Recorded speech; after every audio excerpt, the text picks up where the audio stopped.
বিবেচনায়, কিন্তু 17 বছরের যে এদের নির্যাতন, তখন তারা মহিলা চিন্তা করে না, আমরা মহিলা আইনজীবী চিন্তা করে না, তখন সব ছেলে আইনজীবীরাই আমাদের গায়ে হাত দিয়ে হাতে লাঠি ছিল। উনি কি আজকে জামিন পাইছে? যদি আমাদের আপত্তি আছে, কিন্তু এই মহিলারাই অনেক কিছু করছে এই আদালতে।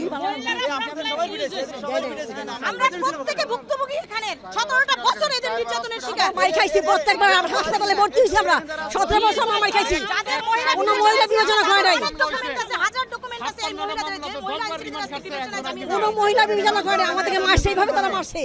আমরা চাইতে বাস থেকে যদি অভ্যুত্থান না হতো, আমরা কেউ বাঁচতে পারতাম না।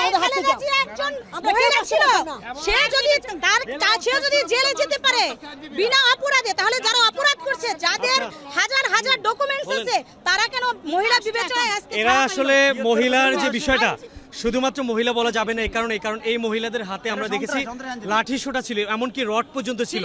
বাংলাদেশে আইনাঙ্গনে এই ধরনের মহিলা থাকা এবং এই ধরনের মহিলা জামিন দেয়া আর দুষ্কৃতিকারী সন্ত্রাসবাদের যে একটা শ্রেণী গোষ্ঠীকে জামিন দেয়া, তা কিন্তু একই কথা। এগুলো সমস্ত ভিডিও ফুটেজগুলো দৃশ্যমান ছিল, যে ভিডিওগুলো ছিল এগুলো কিন্তু পরিষ্কার। সো এই যে জামিন দেওয়ার যে একটা রীতি, যে মহিলা বিবেচনায়, তাদেরকে কিন্তু মহিলা বিবেচনায়, কিন্তু সন্ত্রাসী কার্যক্রমের যে অংশ, সেটি কিন্তু আদালত বিবেচনা করলো না। তো আমরা মনে করি যে এই সন্ত্রাসী গোষ্ঠী কিন্তু জামিন পেয়ে গেল।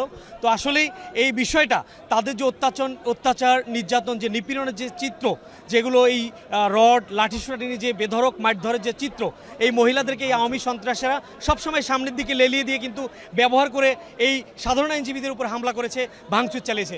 এটি সম্পূর্ণ আমি মনে করি আইনের শাসনের যে একটা ব্যর্থ, সেটি কিন্তু কিছুটা থেকে গেল। আমরা অবশ্যই ন্যায় বিচার, সুবিচার আমরা অবশ্যই সন্তুষ্ট, কিন্তু এরকম বিচার তো আগে ছিল না। এখন ন্যায় বিচার, সুবিচার হয়েছে। উভয় পক্ষের বক্তব্য শুনে মাননীয় আদালত এই যে সিদ্ধান্ত দিয়েছে, আমরা তাতে সন্তুষ্ট।